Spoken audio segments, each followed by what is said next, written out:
These are real confiscated prison shanks. I got to see this display at Smoky Mountain Knife Works. It was one of the coolest and creepiest displays there, in my opinion. New at 6, only Channel 2 Action News is taking you inside a raid of the Fulton County Jail. And this is just some of what strike teams confiscated. Things like drugs, cell phones, shanks, a makeshift hatchet, even a bullet. Channel 2 investigative reporter Mark Winnie has this exclusive story live from Northwest Atlanta. And Mark, the sheriff believes someone actually used drones to get stuff into the hands of inmates.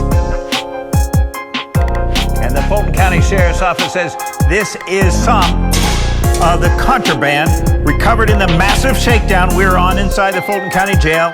And a lot of the illegal cell phones, which can go for thousands inside the jail, drugs and tobacco recovered, came into the jail via illegal drone drops. Wait till you see the ingenuity involved, however misguided.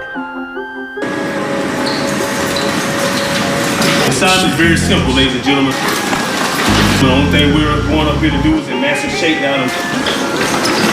We're looking for any weapons, drugs, any contraband that the inmates are not supposed to have. Sheriff Pat Labat says the Fulton County Sheriff's Office jail strike team struck a vein of contraband quickly in the first zone they hit. It's a cell phone and charger found within seconds of hitting his unit. Yes. On the high security 7th floor of the Fulton County Jail. This has been a high priority area for us with respect to drone activity. And before Saturday morning was done, men and women normally assigned not just to the jail, but to the courthouse and across the sheriff's office, who had assembled in the early morning darkness, had amassed a massive amount of dangerous material inmates aren't supposed to have, but did. Lots of makeshift weapons, including shanks, even a makeshift hatchet, cell phones, even a bullet, suspected drugs. The Fulton County Sheriff's Office says all this from one shakedown. These are more than a half dozen suspected crack pipes? Yes. Taken from inside the jail? Yep. The Sheriff's Office says the shakedown turned up 22 illegal cell phones, suspected marijuana, tobacco, plenty of pills, even a bottle labeled as the prescription drug promethazine. And then there are the weapons. I'm surprised the building's still standing. Most of the weapons made from things stripped out of the building. From the plumbing shaft to the lighting fixtures. We had watched as the stuff piled up in that one zone. Where'd those come from?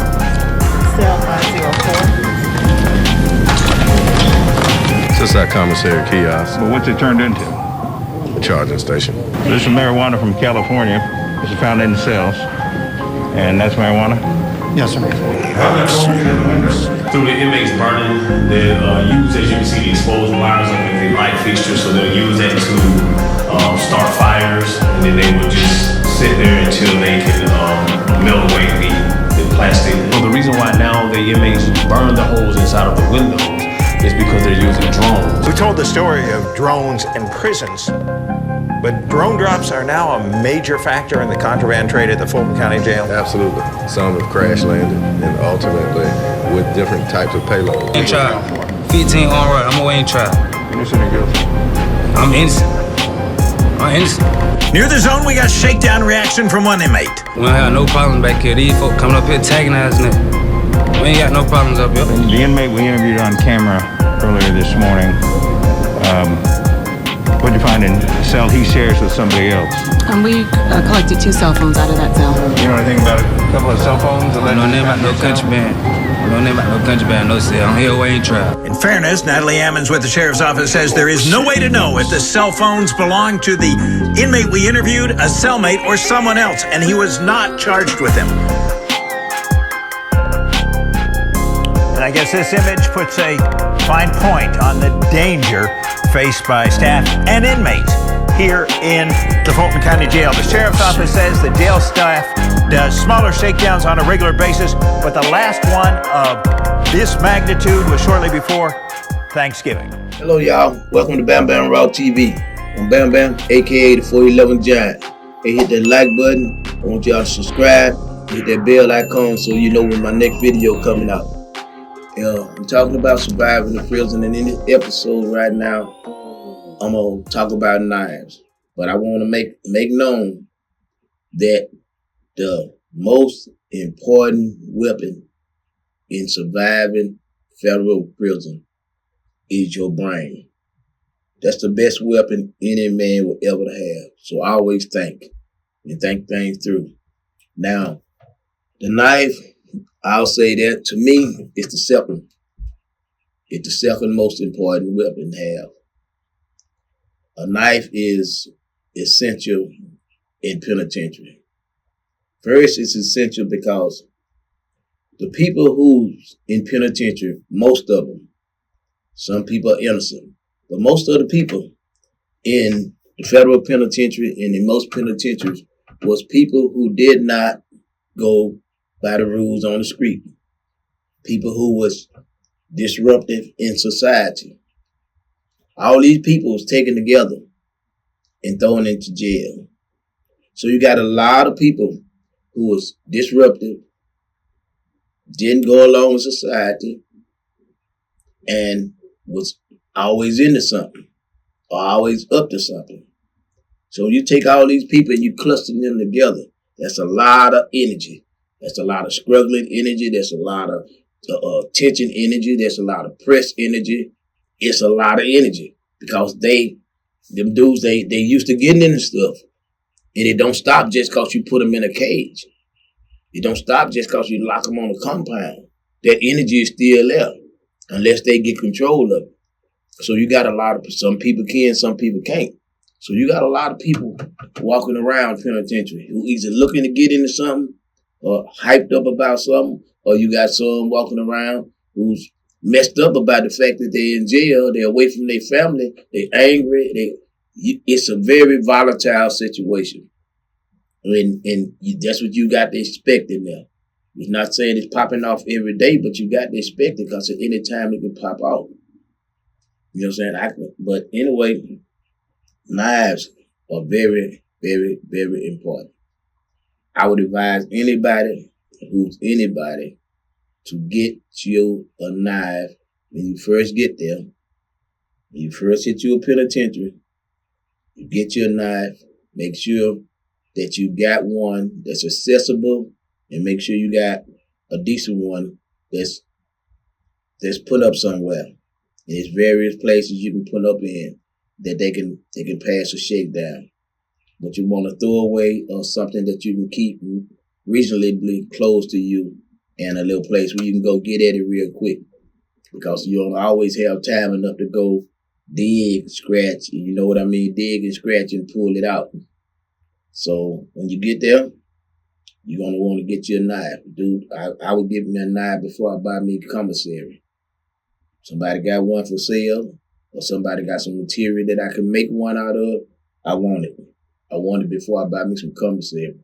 But, you know, fortunately, if you're known and you get to certain spots, people who fool with you and the people who know you, they're going to bless you with a nice blade when you get there. But when you first hit the system, I'm talking about people who first hit the system, you may not have that luxury.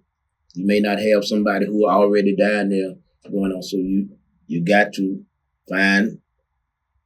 peep everything out, find you something, find you someone to sell you one, or find you something to make you one out. If you get in the mechanic shop, get in any shop you can, then metal gonna be around. Get in any place where the metal is at, and even wood if you have to. But get somewhere where you can get a hold of a piece of something that you can sharpen to the point where you can at least defend yourself and put in a little work. If you get to hitting somebody hard enough with something, it'll deter them from steady pushing forward. I done bagged down a lot of knives that were better than the one I had at that time because of the force and the impact in which I was bringing with mine, the intensity.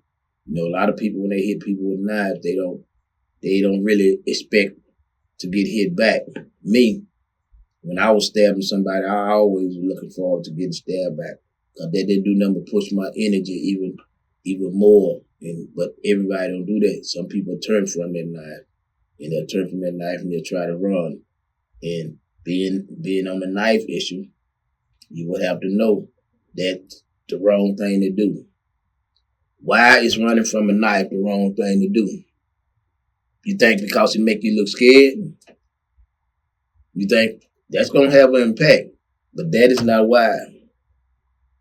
Your heart is less protected from the back. If a dude got a nice spike and you running from that knife and he hit you in the back right where your heart at, you don't have that bone plate and all that up there. A dude will kill you easily hitting you from the back with a knife than he would from the front. Especially if he can accidentally kill you, don't know what he's doing. He's swinging down, hitting hard, but because you left that vital spot, vitability. You left that vulnerability to them. And because you left that to him, you didn't cause him to catch a murder and you dead. Knives are very important, but it's also very important. Remember this weapon. It's knowing how to use them, knowing what type of knife to use for which situation you're going into. You got knives everywhere, from knives that don't go out through the metal detector. You got knives that are used, spikes. When you go take a spike, you're going to kill somebody. You take a flat, you're going to stab him up. Generally, unless you're coming up under the rib in certain spot, flat, you're not going to get access to the vital organs as easily as you would with a spike. Now, if you're going to keep your knife size flat and have it, and there's different ways to sharpen it down. Some people have a flat and they have it going one way down. Some people have the flat and they have them going by the arrow. But they determine how your knife is cut, how your knife is sharpened, going to determine how to use it, how effective it's going to be. Whether you go under the rib cage, whether where you go like hitting neck and going on, hitting wherever old heads, and I'm gonna tell you a little bit about the spots in which you want to use, because I know people who accidentally kill folks and they didn't mean to kill them. They just didn't know what they were doing with the knife. They wanted to teach them a lesson. But you can't go with no spike teaching somebody a lesson. You go with a spike teaching somebody a lesson, you better know what you're doing and you better know where to hit them at. So I'm going to break down the knives, but I'm telling you, this is just to let you know. A knife is your second most important weapon in the federal system. Everybody got one. If everybody don't have one, you better assume everybody got one. Because that one time, when you get into it with somebody, you throw up your fist, and you think that you finna have a fist fight, you're gonna end up like the Hill boy.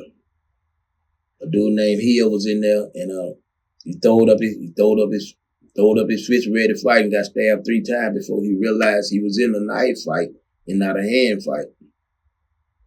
So again, I'm finna break down on my episode number 2. I'm finna break down the different types of knives, how they're more effective.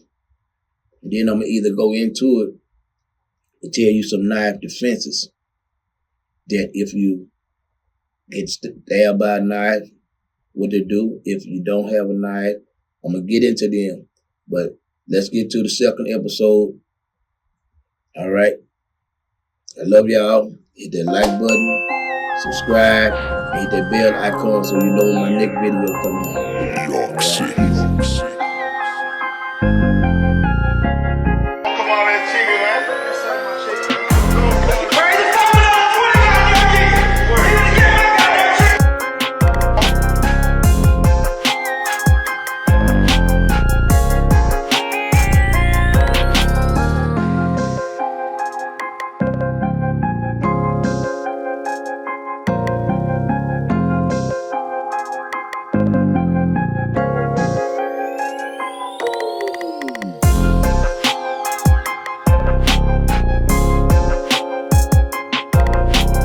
Anytime, any moment, somebody can take your life for anything.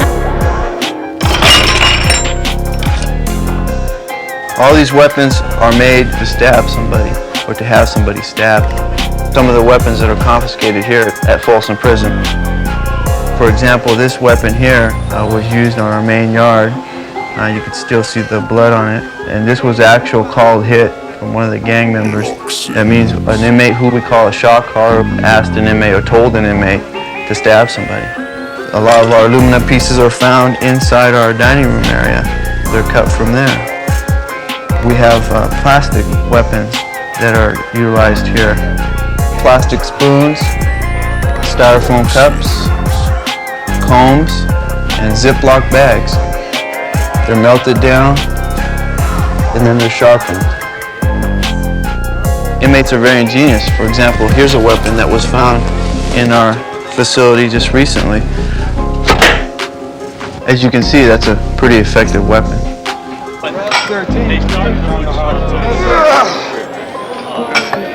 Gangs in prison are much more intense and ruthless than gangs in the street.